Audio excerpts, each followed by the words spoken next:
Hello my dear students, welcome to CMI's online classes.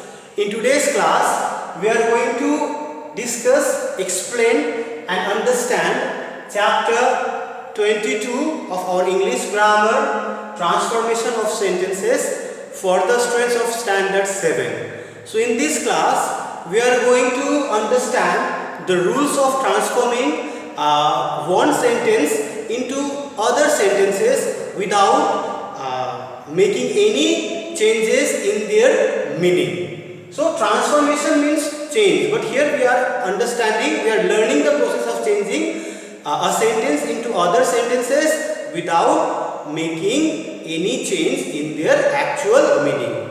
We express the same sentence in different way, but the meaning remains the same. Okay. So here I have written 6 rules to follow that we have in our grammar book. We have 6 rules to follow to change a sentence into other sentences without making any change in their meaning. So these rules are, these processes are 1. By removing adverb to. In this process we will remove adverb to, and in place of adverb we will use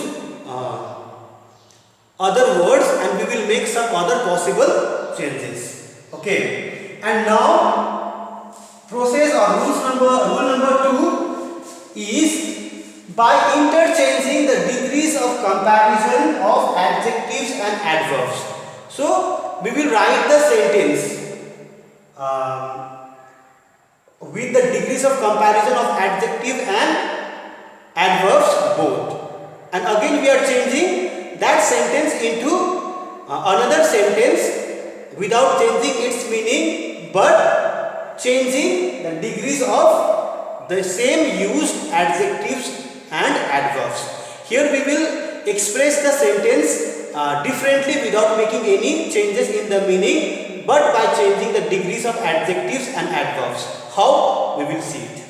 Now see, another by process number 3, rule number 3, by changing the voice of the sentence. By changing the voice of the sentence, that means by changing the forms of the verbs. Voice means here we have to understand the forms of verb, how the same action is expressed differently. Understood? So the same action we have to say in a different way. No change in the meaning, change in expression. Okay. Now number 4. Number 4, by changing the type of statement. Type of statement. Type of statement means we already know about assertive sentences. So assertive sentences can be both affirmative and negative. Affirmative means positive without no or not, and negative means without with no or not. So here we can change, we can write assertive sentence, we can transform assertive sentence into affirmative into negative into affirmative, but without making any change in meaning. Understood? Now another rule number 5 is by changing questions into statements. Here by changing interrogative sentences into statements, into assertive sentences. Okay, this way also we can change or we can transform sentences into other kinds of sentences without changing the actual meaning that they want to deliver. Now number 6, the last rule is by changing exclamation and statements. So here in rule number 6 we will learn to change exclamatory sentences into assertive sentences or assertive sentences into exclamatory sentences. So how? Now we will go with each process one by one in detail. Okay students, at first we will see how to transform sentences by removing adverb to.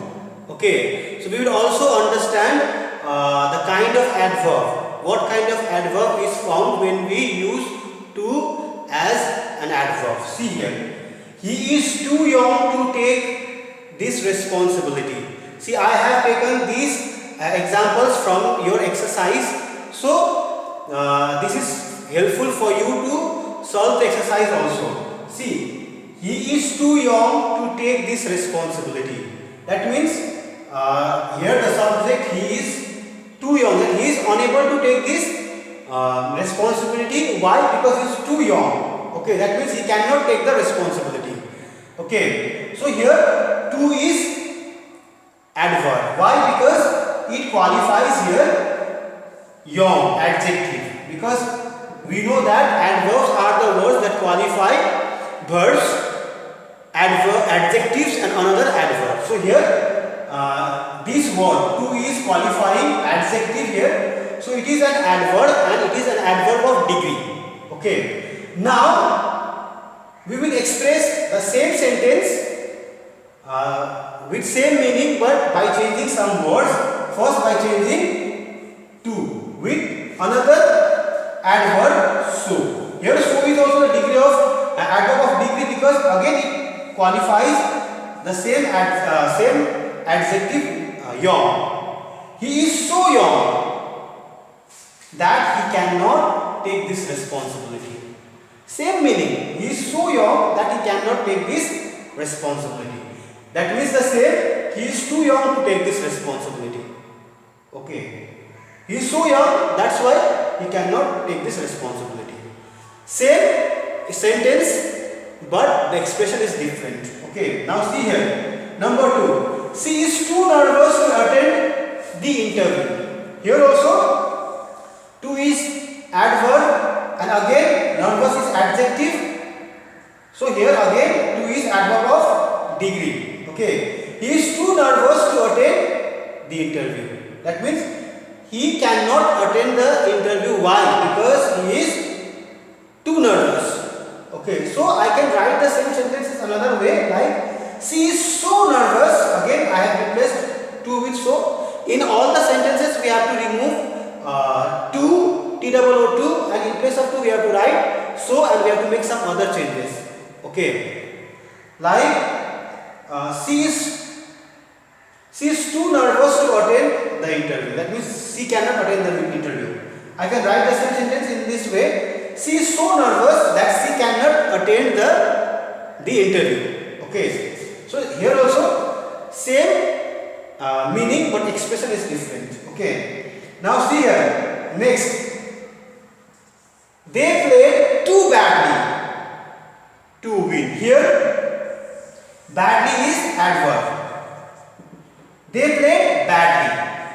They played badly. Here, badly is the word that qualifies the verb played here. So, it is an adverb and to is here again another adverb that is used to qualify again another adverb. To is also adverb. And badly is also adverb. Okay, because I told you that adverbs also qualify another adverb. Here, to is adverb and it is qualifying another adverb. So it is also an adverb of degree. Okay, see here. So here they played too badly to win. That means they played very bad to win. Understood? Otherwise, they had played very rough. Okay, we can write in so many ways like they played so badly that they lost the match. Otherwise, we can write in the same sense also like if they had played very rough to win. Like we can also say they played so badly that they won the match. They did not won the match or they won the match anything. If you write, it may give the same sense. Okay. Otherwise, we can also write they played so rough. They badly means rough. They played so rough to win the match. This way also we can write. So we have other exercises, other numbers, other sentences in the same exercise A. I hope you find these sentences, solved sentences there in the book, and you are able to solve the rest of the sentences.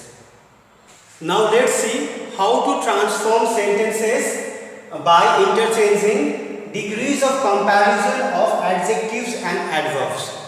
We all know that there are 3 degrees of both adjectives and adverbs that we have already done in our previous class, and these degrees of comparison are positive degree, comparative degree and superlative degree.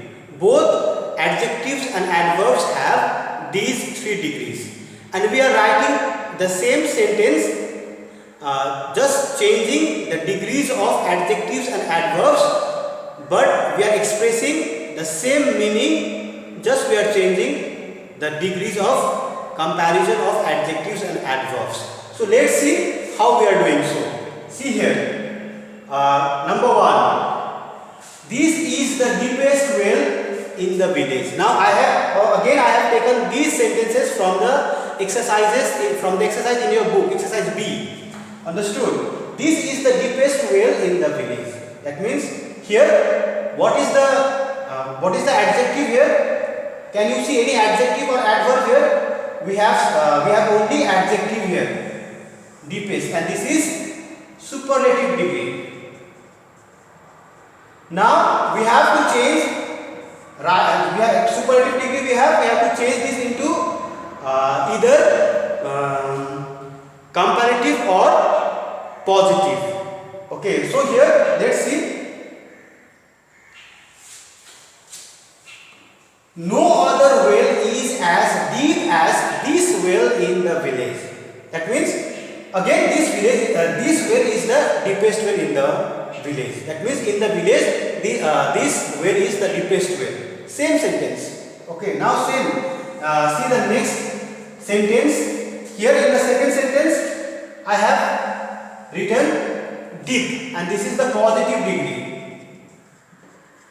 When we are changing the degrees of comparison of adjective and adverb, whenever we write the same sentence using positive degree, then we should start with no other. Okay, and we also have to write as before and after the adjective, like deep is adjective here, and I have used as both before and after this adjective. Understood? Now see here, the last one. This well is deeper than any other well in the village. That means again this well is the deepest well in the village. So here deeper, this is comparative. So here deepest, deep and deeper. We have changed the degrees of comparison of adjectives here. Same adjective but in different degree, and the expression is also the same. Meaning is same. Okay, meaning is same. Only the use of degrees of adjective is different. Now come to example number 2. She dressed best of all her sisters. She dressed. Dressed is verb here. She dressed how? Best. So this is, the best is used as adverb here. It is not an adjective. It is used as adverb. Why? Because it qualifies the verb dressed. So it is a verb, and best is adverb. Okay, best is adverb because it qualifies verb. Okay. Now she dressed best. This is superlative degree. Now again we have to use the comparative and positive degree of best. That means comparative is better and positive is good. So with good and better we have to write the same sentence. Okay, now see here. No sisters. No sisters means, see, her sisters. No sisters dress as good as she does. That means, however, the way she dresses up herself, her sisters do not do. So see, no sisters dress as good as she does. See, good is positive degree. Again I have used it with as before and after. Okay, this is the way how to write changing the degree of adverb. Here I told you that in positive degree we have to start with no other, yeah, no, noun like that. Now see here, next the last sentence is, she dressed better than any of her sisters. Again the same sentence, same meaning. That means she dresses herself very best. Okay, she dressed better than any of her sister. Okay, see here, this is the better is the comparative degree of adverb here. Okay, so see, good, better, best can be both used as adjective and adverb. Here it is used as an adjective, but we can use it as adverb also. Okay. Now we will discuss how to transform sentences by changing the voice of the sentence. The voice of the sentence means the verb of the sentence. See, we all know that a single verb has 5 forms, and these 5 forms are used depending upon the tense the sentence follows. Okay, or the sentences follow. See here, that is why if we are learning to change the voice of the sentences or the voice of the verb, we have to be very much aware about the forms of words. Okay, each single verb has, each main verb has 5 forms, and we must be aware of the different forms of different words. Okay, all 5 forms of different words. See, when we speak about the voice of the sentence, that means verbs in the sentences, verb shows action. That means if the action is done in the sentence, that means someone is there to perform the action. Okay, that means some nouns or some pronouns are there to do this action in sentences. So if something is there or someone is there that perform the action, these verbs in sentences, those something and someone are called subject of the sentence. That means subjects are the doer of the action. Okay, now that means subject does the action. So here the action may also be passed to another nouns or pronouns. That means some other nouns or pronouns may also be there in sentences that come after verbs to receive the action done by the subject. That means done by the nouns or pronouns who have done that action. These nouns and pronouns who receives the action done by the subject. See, action is here, the action is in between. Someone is there in front to do the action, and someone is behind the action to receive the influence of that action. So here these nouns or pronouns which come after the verbs and receives the influence of the action, these nouns and pronouns are called object. See, that means subjects are also nouns and pronouns, and objects are also nouns and pronouns. Okay, but the difference is subjects are the doers of the actions and objects are the receiver of the actions. Okay, now in voice we have to understand this, to understand the subject and object.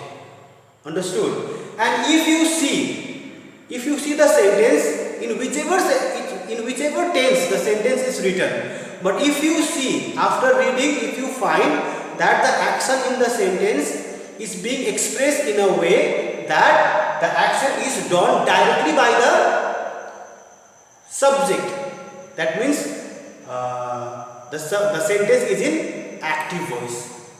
Okay, and if you see that the subject in the sentence, something is done to the subject in the sentence and the focus is given to the object of the sentence. Okay, by using the preposition by. Okay, and trying to show that the action is being done by the object. In this case, the sentence is in passive voice. So according to the expression of action, how the actions in the sentences have been expressed, depending upon that there are 2 voices in which the sentence sentences can be written. One in active voice and another in passive voice. Okay, one in active voice and another in passive voice. Active voice, in whichever tense we write the sentence, but this voice expresses that the subject is the direct doer of the action. And passive voice is written in such a way in which after reading the sentence we find the action is being done by the object, more focus is given to object and something is done to subject. Subject is paralyzed here, subjects are paralyzed here. Okay, see here, and in case of passive voice, in passive voice, however we have to write the sentence, we have to write to be verbs plus, we already know to be verbs plus V3. Passive voice means to be verbs plus V3. Okay, there is no tense formed by using to be verbs plus V3, because when we use to be verbs plus V3 together in sentences, they become passive voice. Okay, see here, that means in whichever tense we write the sentences, we use different forms of verb. Like in simple tenses, we write V1, we write sentences with V1 or V2 or V5. V1, V2, V5 are used in simple tenses, simple present, simple past, simple future. Okay, but when we write the same sentence in passive voice expresses the same thing but in some other way. Okay, and here in V1, V2 and V5 will change into V3 in passive voice, and before V3 we have to write to be verbs. It depends upon to be verbs. Okay, to be verbs. Now again, if we write the sentences in progressive tenses, that means continuous tenses, whether it is simple present continuous tense, past continuous tense or future continuous tense. If the sentences we write in these tenses in passive voice, again we use before in continuous tenses. These before will be changed into V3. Understood? V3. Now see, before V3 again we have to make the use of to be verbs. Now in case of perfect tense means has, have, had plus V3. We already have V3 here. Okay, and I told you that we have to make use of to be verbs also.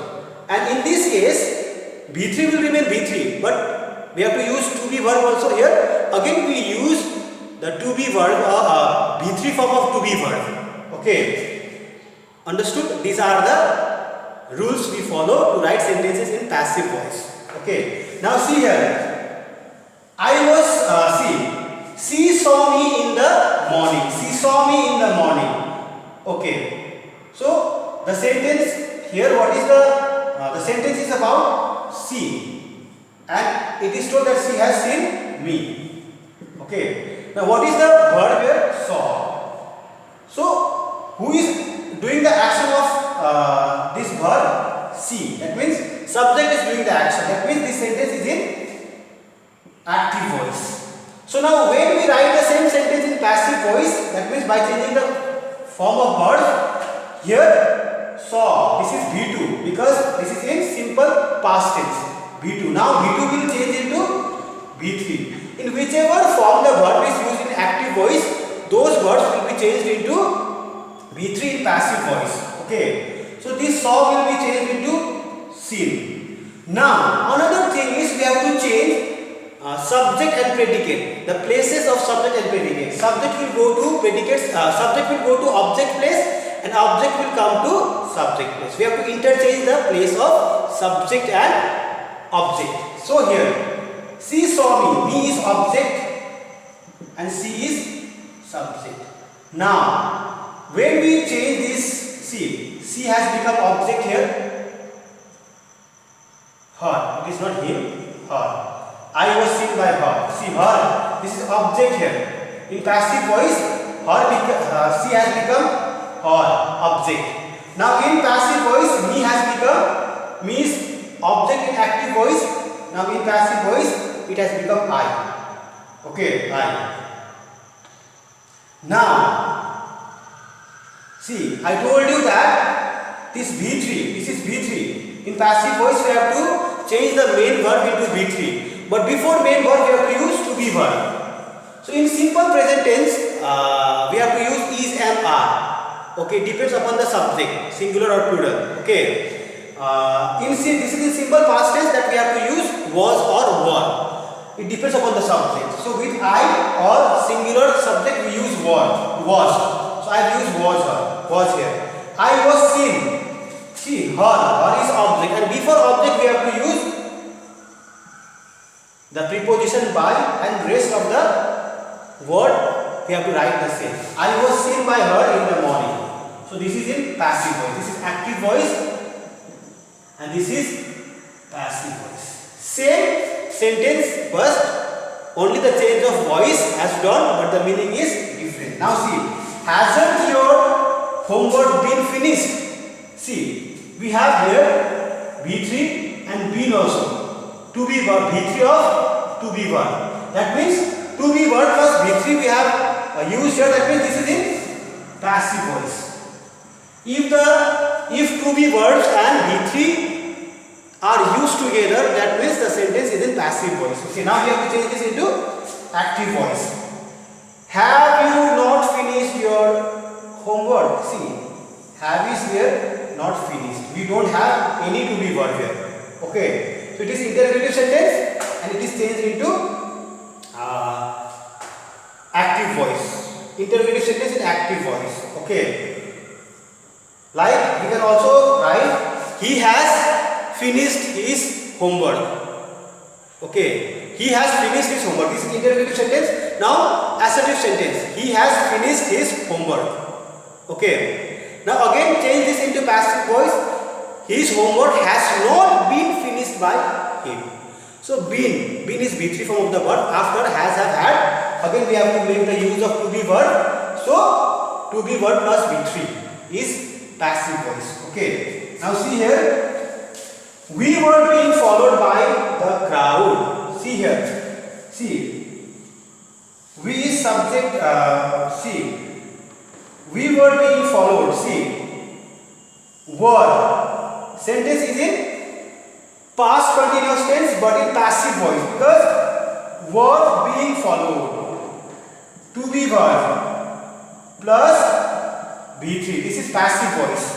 Okay, now here in passive voice we is subject here and the crowd is object here. Now when we write this sentence into active voice, this crowd will become subject and we will become object. When we becomes object, it becomes us. So here the crowd was following us. So see here, this is past continuous tense in active voice, because we don't have to be verb plus V3. To be verb plus V4 is continuous tense. Okay, again we were being followed. Here this is in passive voice. Now I hope that you are able to do the rest of the exercise from your book. Just here exercise and ask me if you find any difficulty in case of changing the voice of the verbs in sentences. Students, till now in this video we discussed and learned three rules or three processes of transformation of sentences. In our next video we will continue with the other processes of transformation of sentences. Okay students.